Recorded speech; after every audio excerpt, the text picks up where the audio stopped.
তজমুল হক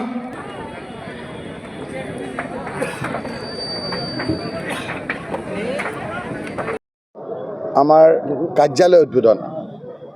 মানুহৰ মনত কিমান খুব এই কাৰ্যালয় উদ্বোধনত আপোনালোকে দেখিছে ঘৰৰ কাম কাজ এৰি থৈ মহিলাসকলে 4টা বজাৰ মিটিঙৰ 1টা বজাতে আহি বহি আছে বয়সস্থ লোকসকল বহি আছে বিভিন্ন নৃত্যৰ আমাৰ যিসকল শিল্পী আছে সেইসকল আহিছে মানুহৰ মাজত উৎসাহ যে কংগ্ৰেছ একেবাৰে ৰাজপথলৈ আহিছে হিমন্ত বিশ্ব শৰ্মা চৰকাৰৰ পতন হ'ব আমি সকলোৱে একেলগে শান্তিৰে থাকিব পাৰিম সেইকাৰণে আজি আপোনালোকে চাওক মই কেইটা দিন কেইবাখনো মিটিং কৰিলোঁ আমি কৰ্মী সভা কৰোঁ ৰাইজে কয় যে নহয় ৰাজহুৱা সভা কৰক আজি বাতাবৰণ হৈছে উজনিত যে সকলো জাতি জনগোষ্ঠী যিসকল যোৱাবাৰ বিজেপিক সমৰ্থন কৰিছিল সেই লোকসকল এতিয়া বিজেপিৰ লগত নাই হিমন্ত বিশ্ব শৰ্মাৰ প্ৰতাৰণা আৰু অত্যাচাৰৰ কাৰণে আৰু সেইকাৰণে আজি আপোনালোকে দেখিছে সকলো জাতি জনগোষ্ঠী সকলো পৰিয়ালৰ লোকে শান্তিৰে থাকিব বিচাৰিছে তেওঁলোকৰ মুখত হাঁহি বিৰিঙাব বিচাৰিছে আৰু সেইকাৰণে আজি আমি ভাবিব নোৱাৰাকৈ ৰাইজে আজি মনৰ খুব উজাৰিবৰ কাৰণে কংগ্ৰেছৰ সভালৈ আহিছে যিসকল আহিছে মই ধন্যবাদ জনাইছোঁ কৃতজ্ঞতা জনাইছোঁ আৰু পঞ্চায়ত নিৰ্বাচনত আমাৰ এই ছেমি ফাইনেলত আপোনালোকে চাব যে হিমন্ত বিশ্ব শৰ্মাৰ বাহিনী ধৰাশায়ী হ'ব তাৰ পৰৱৰ্তী সময়ত বিধানসভাত হিমন্ত বিশ্ব শৰ্মাৰ পতন আজি অনিবাৰ্য সেই কথাখিনি আজি এই সূৰ্যগিৰি আমাৰ ব্লক কংগ্ৰেছৰ উদ্বোধনী অনুষ্ঠানত যিদৰে স্বতঃস্ফূৰ্তভাৱে ৰাইজ ওলাই আহিছে সেইটোৱে প্ৰমাণ কৰিছে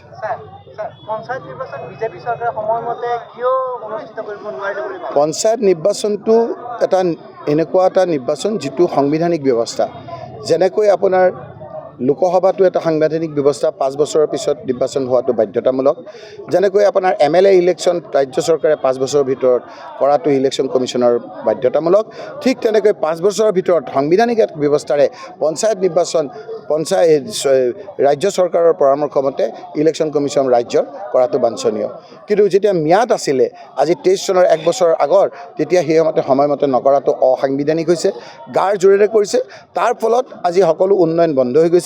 গ্ৰামীণ আপোনাৰ যিবিলাক উন্নয়ন বন্ধ হৈ গৈছে গাঁৱৰ উন্নয়ন বন্ধ হৈ গৈছে আৰু কেৱল টাউনত আপোনাৰ ফ্লাইঅভাৰ আৰু আপোনাৰ দলংবিলাক হৈ আছে ইয়াৰ প্ৰধান কাৰণ হ'ল হিমন্ত বিশ্ব শৰ্মাই নিজৰ চিম্বল লৈ ৰাইজৰ ওচৰত যাবলৈ ভয় খাইছে তেওঁৰ অত্যাচাৰত মানুহ আতি থাকিব নোৱাৰা হৈছে একফালে আপোনাৰ লাইটৰ বিলৰ বেছি হোৱাৰ প্ৰকোপত স্মাৰ্ট মিটাৰৰ প্ৰকোপত ৰাইজে গাঁৱত থাকিব নোৱাৰা হৈছে আনহাতে মূল্য বৃদ্ধিৰ প্ৰকোপত থাকিব নোৱাৰা হৈছে আন হিচাপে যন্ত্ৰণা হৈছে বিভিন্ন ক্ষেত্ৰত তেওঁলোকে যি ধৰণেৰে মানুহক অত্যাচাৰ কৰিছে ভয় ভীতি ফলাইছে এনকাউণ্টাৰ কৰিছে তেওঁলোকে